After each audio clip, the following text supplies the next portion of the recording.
Welcome back to Ipswich Fanzone, ladies and gentlemen. Tonight we bring you the ultimate in exclusives and insight into the career and life of a man who captained Ipswich Town to a fifth place finish in the Premier League and qualification for the UEFA Cup at the first time of asking.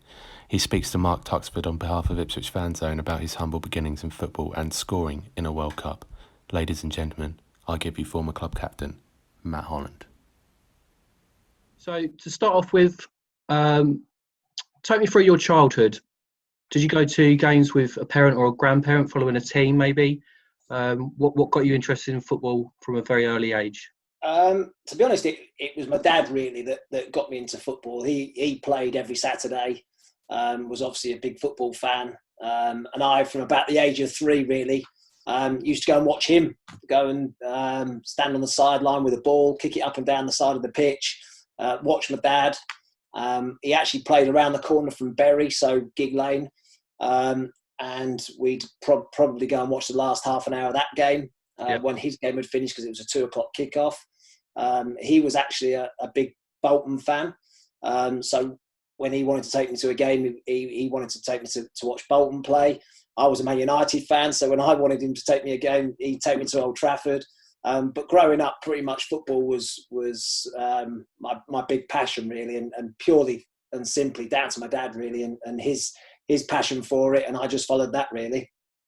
So from obviously your dad sort of giving you the platform of football, really, and introducing it to you, what in terms of your West Ham career, because obviously it's a very sort of early start of your career. I mean, take me through your time there as a youngster. You're sitting in the same academy as like Frank Lampard, and being managed by people such as Harry Redknapp. And what was your memories from that early part of your career?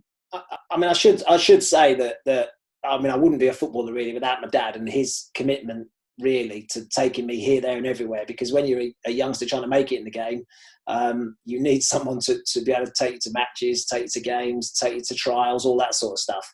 And I actually was we moved south with his job when I was about 9. And the first academy I was associated with was Southampton. Then I was involved with Arsenal and latterly with West Ham when I was about 15, really. Joined their youth team at 16, so joined full time at 16 in the youth team. And as you say, quite rightly, there was a lot of good players coming through a little bit below me as well. Michael Carrick, Rio Ferdinand, Joe Cole, Frank Lampard, all those players were sort of making a name for themselves. And we were aware of it, sort of 18, 19, of these lads that were sort of 14, 15, making their way through the academy and were going to be superstars. So, it was a fabulous football club and a great learning curve for me. I had 2 really good managers in Billy Bonds and Harry Redknapp, very different characters, but learned an awful lot from both of them. And so it was good grounding, really, I would say. So could you tell, I don't know, maybe playing with Frank Lampard then, that he was going to be, a great player then and, go on to bigger and better things, like he's done with Chelsea and obviously managing Chelsea now? I mean, as I say, he was a little bit younger than me. So coming through, he was, I don't know, say I was 20, he was 15. It's not necessarily that easy to tell whether someone's going to be a professional or not, or make it as to the level that he made it at. But what I would say is he had a first-class attitude. And, that was something that was always going to stand him in good stead. He was always going to make the most of what he had, really. If you believe in the training ground, he'd still be out doing extra running and, extra training, extra finishing, whatever it might be to make himself a better player. So whilst at that time I might not have known he was going to go on to the level he achieved, I certainly knew that he had a first-class attitude. And with that would help him get to the level he did. So you touched upon sort of with Arsenal, West Ham through your sort of youth career and things like that. And I believe you went out on a loan spell to Farnborough while you was at West Ham. And then obviously trying to go in search of that sort of first team spot. But then obviously you joined Bournemouth initially on loan. Again, joining permanently in 1995, where we saw sort of the first glimpses of you being a box-to-box midfielder, which you're obviously known throughout your career. So you became an important part of that team and also captain the side. So take you through your days at Bournemouth. Yeah, I mean, it was a big decision really for me to sign permanently for Bournemouth.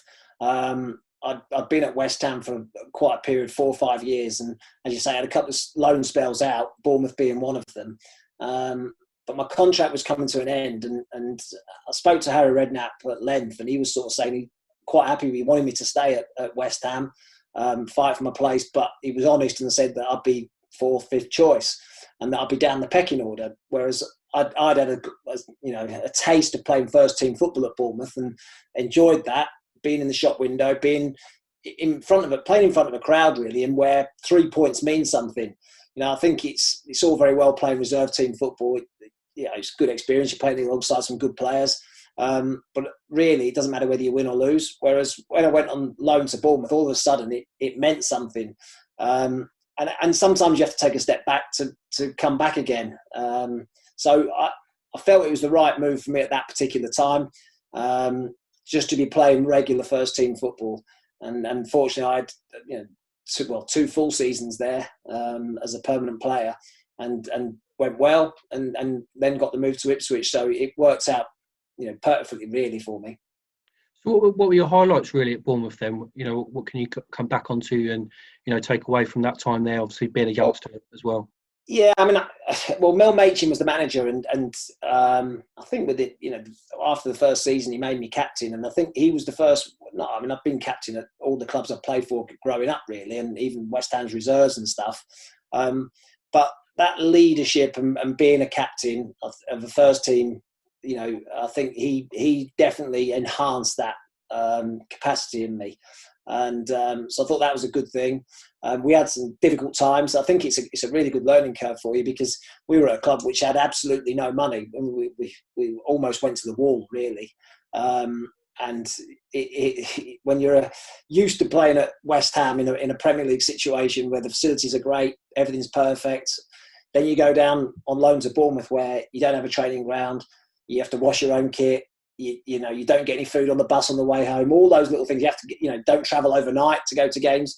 It was a totally different environment. Actually, it's probably a good thing really that it sort of gives you that desire to get back to the top really, because you don't want to be there for your entire career. You don't want to be playing League One, League Two for the rest of your days. You want to get back to the top. So it was pretty tough. I wouldn't hide that and disguise that. But we had a really good group, really young team that Mel had put together, good friends. It was a good environment to play, learned an awful lot, and I'd say, it's a fabulous football club, and Mel Machin was a brilliant manager as well. Yeah. So obviously you clearly enjoyed your time at Bournemouth. So you obviously moved on to Ipswich in 1997. How did that move come about, and what do you remember from that sort of time?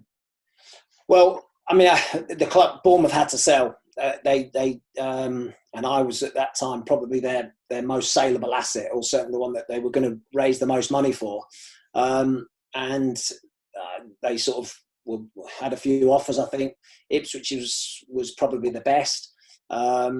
George Burley came down to Bournemouth and met me in the hotel. I think it's the Royal Bath on the front at Bournemouth, and we had a good conversation, couple of hours, and I sort of, my mind was made up really anyway, even before I met George, to be honest. But he rubber stamped it and my desire to make that move by speaking to him for a couple of hours, and went back. I remember going back to see my girlfriend at the time, now my wife. Said we're moving, and she said, "What do you mean we're moving?" She said, "Well, I've been to the Royal Bath. I've met George Burley, and he wants me to sign for Ipswich.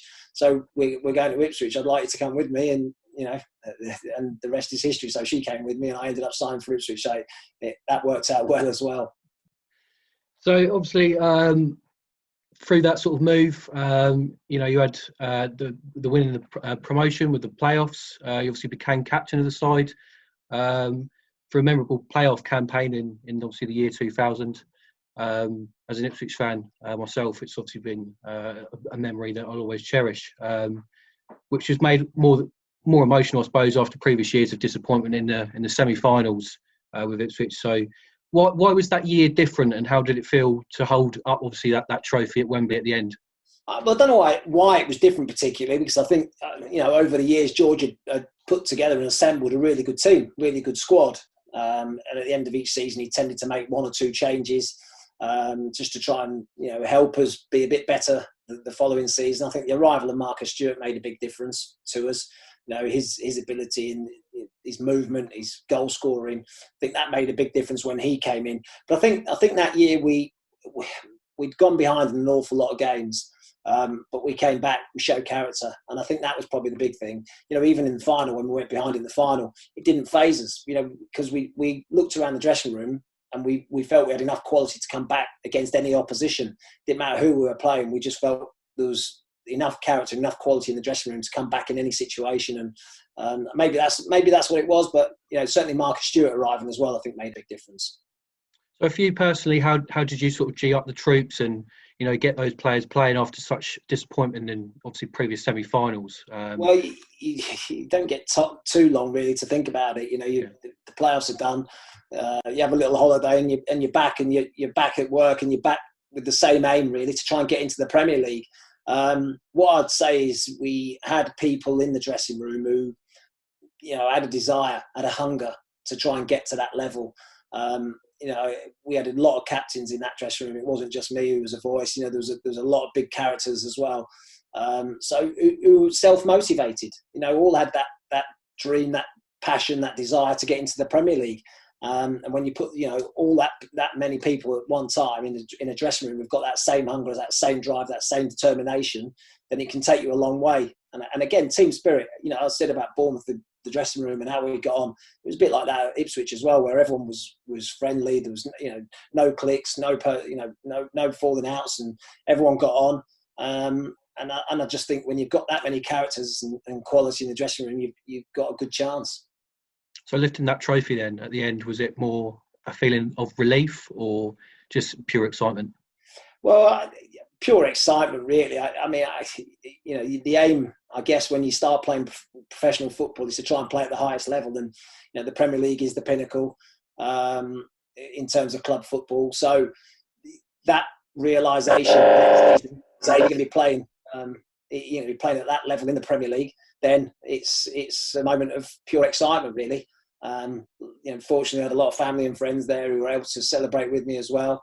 But yeah, it's the realisation that actually all that hard work, all the years of practice and determination to get to that point have come to fruition, and the following season you're playing at the top league. Yeah. So obviously you had that the playoffs, but then went one better. Obviously getting obviously being in the Premier League and finishing fifth in that first season, and ultimately qualifying for the UEFA Cup. So that was the first season, but then obviously the second season was altogether an opposite, sort of ending in relegation, really. So what can you tell me about that time during your career for you personally as a player?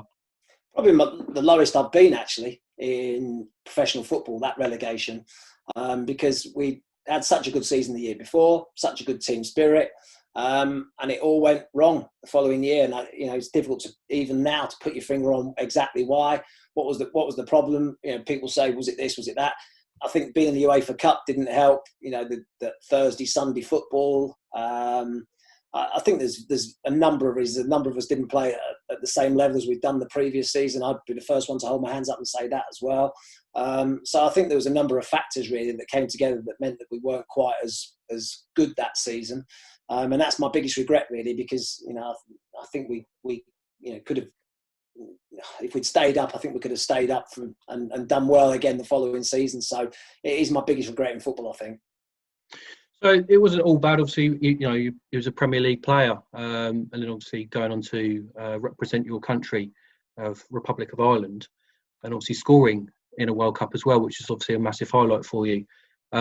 So did you enjoy your international career? Was it like enjoying your club career? And what memories do you cherish from international football? It was brilliant. Honestly, I mean, again, a friendly group, really. There was no problems. Again, to play at the highest level, really, to play for your country, to play at a World Cup, it's everyone's dream, really. And, I was able to fulfil that. And then to score as well, I guess that adds, the icing on the cake as well, to score in a World Cup. But yeah, it was fabulous times, really, playing alongside some great players. Shay Given, Roy Keane, Robbie Keane, Damien Duff, the names just roll off the tongue. It was a great experience to play alongside some of the best, against some of the best in the world as well. But yeah, it's a dream come true to play at a World Cup. So that iconic goal, I think it was against Cameroon, wasn't it? Yeah. And obviously that goal going in, it might be a bit of a silly question, but do you remember scoring the goal? Do you remember actually putting your foot through the ball and then obviously ending up in the corner of the net? Yeah, well, of course I remember it. I've watched it a fair few times since as well. Yeah, it's one of my personal highlights of my career, really. As soon as I hit it, I thought it's got a chance. And when you score and you think, wow, what do? You sort of just scored at a World Cup. How do you react? You don't quite know how to react really. But I sort of ran off to the right hand side, remembered where my family were, ran around the back of the goal, went to see them, trying to shrug everyone off my shoulders. But it doesn't really sink in for a little while until you get back actually to the centre circle. You're kicking off again, and all of a sudden it sort of sinks in. You think, blimey, I've actually scored in a World Cup here. But we still had a job to do. It was 1-1 at that time, and obviously we were going to try and find a winner if we possibly could. But that's the moment when they're kicking off again that you think, wow, I've just scored here in the World Cup. So it must have been a collectively as a team, it must have been quite bittersweet, I suppose. Obviously, represent your team at a World Cup, but obviously having that period where Roy Keane got sent home and Mick McCarthy was your manager. So do you have any sort of memories from that? Was there any kind of real fallout there that you noticed? Well, look, of course there was a fallout. I mean, it's been well documented. The two of them, didn't agree on certain things, and it was a sad moment really. When you're losing a world-class player like Roy, because if you ask any other international team who would they take from ours, they would have taken Roy Keane because he was such a quality player. So it was a shame that he went. But if anything, it probably just galvanised the rest of us really to try and achieve something. And in adversity, sometimes good things can come. And albeit we lost our best player in Roy, we came together as a group, and there are regrets really, because I think we played well in that tournament and we could have gone on. I thought we were a bit unlucky really. We held Germany, who got to the final that year, and against Spain I thought we were the better team and got knocked out on penalties. So there are moments where you think, what if certain things had gone our way in that game particularly, how far could we have gone in the tournament? But I think we gave a good account of ourselves. Yeah, definitely. So looking, just rewinding back to the chat about Ipswich. So obviously you dropped down to Division 1 after relegation in 2002. Again, despite being an international, but had plenty of admirers from the Premier League still keeping tabs on you. So I think it was most notably Graham Taylor at Aston Villa, and then obviously eventually going on to Charlton with Alan Kirbishley. So what is it a case? Was it a case of an opportunity that you can turn down essentially, or is it trying to further that international career and you needed to be back in the Premier League? Well, to be honest, I think when I actually did go back to the Premier League and sign for Charlton, again that was a case of needs must really. I think the club with them were in a situation where they had to sell and didn't really have a choice. And the first season I did speak to Aston Villa, and there was obviously that opportunity to go to them. Spoke to Graham Taylor, didn't work out. But the following season, I spoke to both Portsmouth and Charlton that following summer. But I was made aware that summer that I had to go. David Sheepshanks said, we haven't really got a choice here. We need to sell. We have to sell. And unfortunately, that was the case. But it was a chance for me to go and play Premier League football again as well, which is, as I said to you earlier, the dream really. You want to play at the top for as long as you possibly can. And when the opportunity came to go back to the Premier League, it was one that, I couldn't turn down, but also I wasn't really given too much of a choice. I was going to be leaving Ipswich that summer, regardless of where I went. It was a case that you have to go. Yeah. So obviously going to Charlton then, you managed to claim the captain's armband pretty much sort of straight away as soon as you joined the club. So why do you think over your career managers have given you that immense sort of responsibility at virtually every club you've been at and you've been the captain? I don't know really. I mean, it's a good question. I guess I always pride myself on putting everything I have into my game, lead by example. Maybe that's what managers saw. I was rarely injured, played lots of games. Felt I was reasonably consistent throughout my career as well. So yeah, I mean, I don't know. I mean, you'd have to ask the managers really what they think. But I personally think it's probably because I led by example. Really, I felt anyway. You know, I wasn't afraid of putting the work in, putting the hard yards in, and I guess if you see the captain doing that, then everyone else follows as well.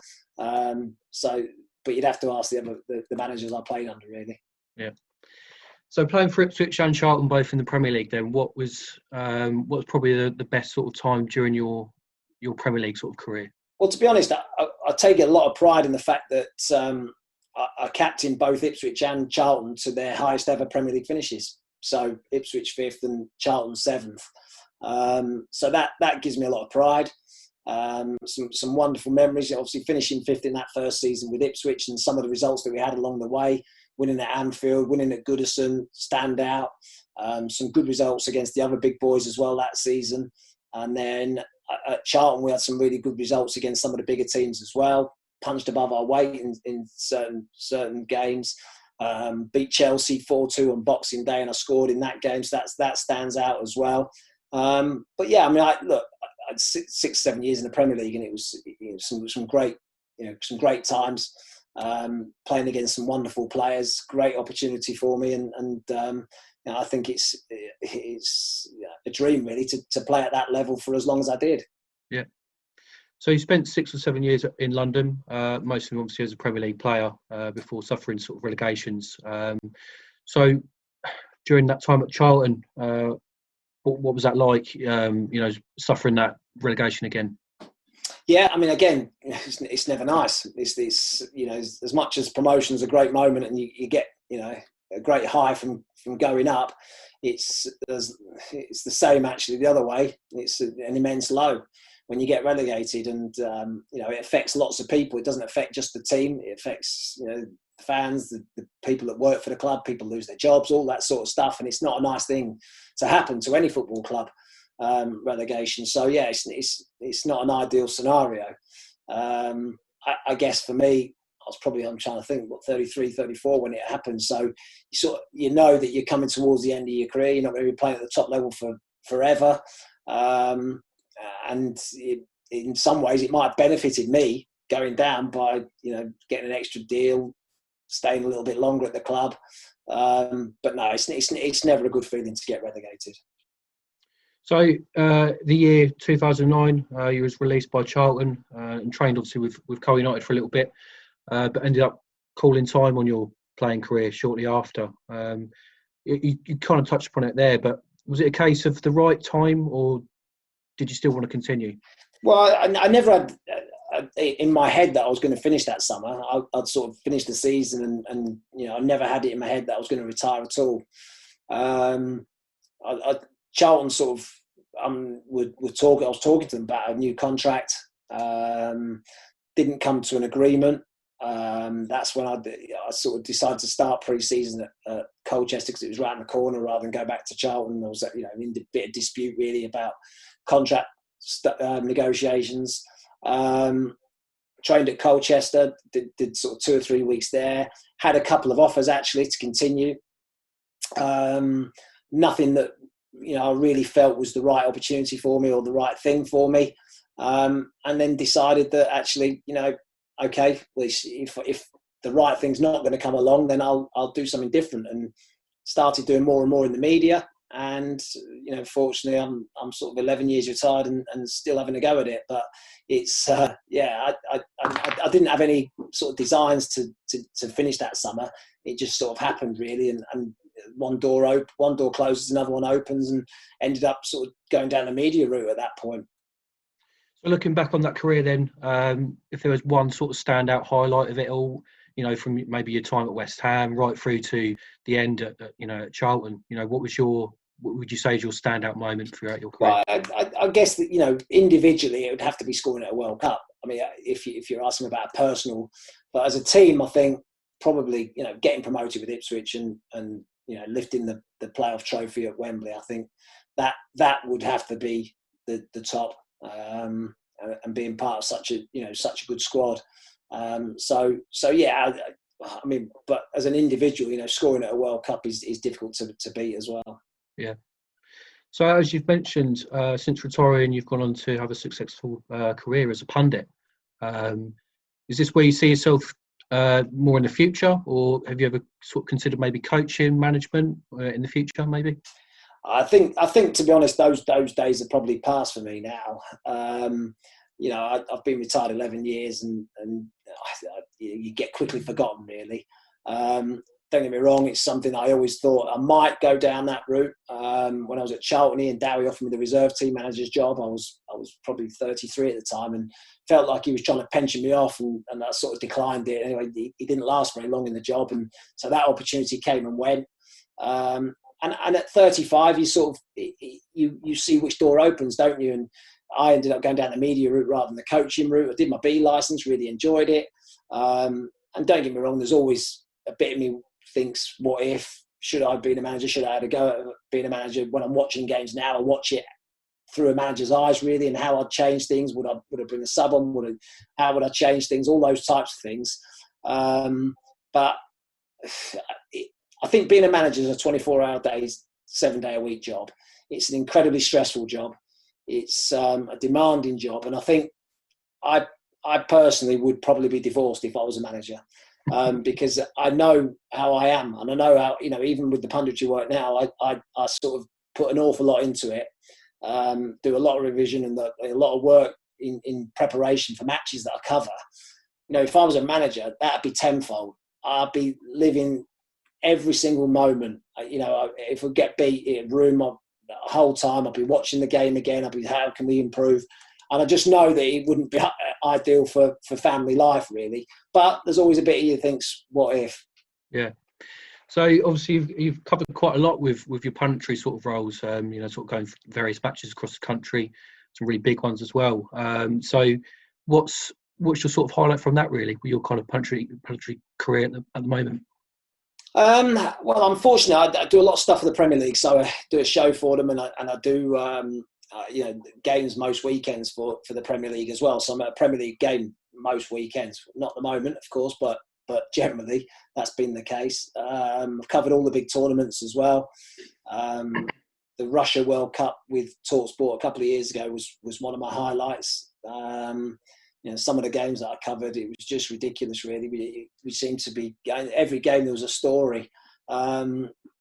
Portugal against Spain, 3-3 draw, Ronaldo's free kick. Some of those moments are just amazing, really. I've been very fortunate that, as I say, 11 years on, I'm still able to do it, because it's a bit like a football career, really. At some point, I know I'm going to get to the end of that sort of conveyor belt, fall over the edge, and someone else is going to come and take my place. But you just do it as long as you possibly can, and as long as someone employs you, really. So being in front of the camera then, sort of presenting your own sort of shows in the past and things like that, what's that like, sort of being in front of the camera but not on the football field? Well, I mean, it's obviously very different, but it's not something I ever thought I'd be doing, really. I never anticipated that'd be the eventual route that I'd go down. I think it's like anything. The more you do it, the more comfortable you get doing it. Initially there's always that, my first ever professional game, there's the nerves, all those things that you work so hard for, and you're in front of a crowd and you've got to perform. The more you do it, the more you get used to it, the more you're absolutely fine with it. And it's a bit the same now, really. I've done it a long time now, and to be honest, it's just like talking to your mates, really. You tend to forget the camera's even there. Tend to forget the fact that there's going to be people watching it. You just tend to treat it as if you're talking to a mate or two mates, and that's the best way, really, trying to be as natural as possible if you possibly can. Yeah. So obviously being a recognisable pundit on our screens these days, what is it you're up to other than football? Good question. I mean that's pretty much what I do. I work about 3 or 4 days a week with that. I play a bit of golf, go to the gym. At the moment, I'm doing all the jobs around the house. Gardens never look so good. So little odd jobs and stuff, really. I'm hopeless, really, with DIY. but these sort of 6 or 7 weeks has improved my skills. So I've kept myself pretty busy actually. Every day I've had something to do. So I'm not short of things to try and find, and I've actually, I say quite enjoyed it. I have quite enjoyed it, but at the same time, I do miss football as well. Yeah, you're getting on your wife's nerves a little bit or not? Oh yeah, I'd have thought so. Yeah. No, we're not too bad. I've got the 2 boys at home as well. So the oldest one lives and works in London, and he's back, set his office up here. The other one's in America doing his uni, but he's back and doing his courses online from here as well. So we're all 4 of us here, and that's pretty much it really. Not going out, not doing too much, but sort of doing a few exercises, doing a few runs, and doing a few bits and pieces. But no, we're all good, thanks. So reverting back to sort of the first question, really. So you talked about your time as a child, sort of going through football, through the motions with your dad as well. So what relationship do you and your children have with the game now? Obviously, their dad being Matt Holland, who is a Premier footballer, international footballer. Is it something similar that you had with your parents growing up, having football in your life at a young age, or is it a little bit different? Yeah, I mean, I think the key is really not to put too much pressure. I mean, the oldest one's a stepson, so he loves his football. Has always loved his football. Doesn't play to any real level, but plays. And the youngest one. I mean, we've always, taken him football. He's played since he was sort of under 6s, under 7s. He was involved with Ipswich and Colchester in their academies for periods. He's now on a scholarship out in America, doing his degree and playing football out there as well. So yeah, I mean, he's obviously keen on football. It's very difficult. I think you don't want to put too much pressure on them. Really, it's hard. I think for them to maybe they feel a bit of pressure really sometimes to sort of live up to the fact that their dad played professional football. But they certainly love the game. Both absolutely adore it, and I'm glad that they both play it really. And it's a brilliant game, brilliant sport, and it's great that I can still go and watch them play and perform. I get more nervous watching them play than I do or I did ever playing myself. It's difficult to explain really. So obviously this will be going out on Ipswich Fanzone. So just one last question: what are your thoughts surrounding Ipswich Town at the moment? Obviously the relegation from last season. Where do you see the club going from now? Well, I've got everything crossed for a return and a quick return to the Championship. Really, I've been fortunate enough to go down the training ground a couple of times and watch training, and been invited by Paul Lambert, and I know there's a good group there. I know there's good people working behind the scenes. I know Paul Lambert's doing everything he possibly can to get the club back to where we want to get to. I mean, I'm not saying the Championship's where we want to get to. I'm saying we want to go higher than that, of course.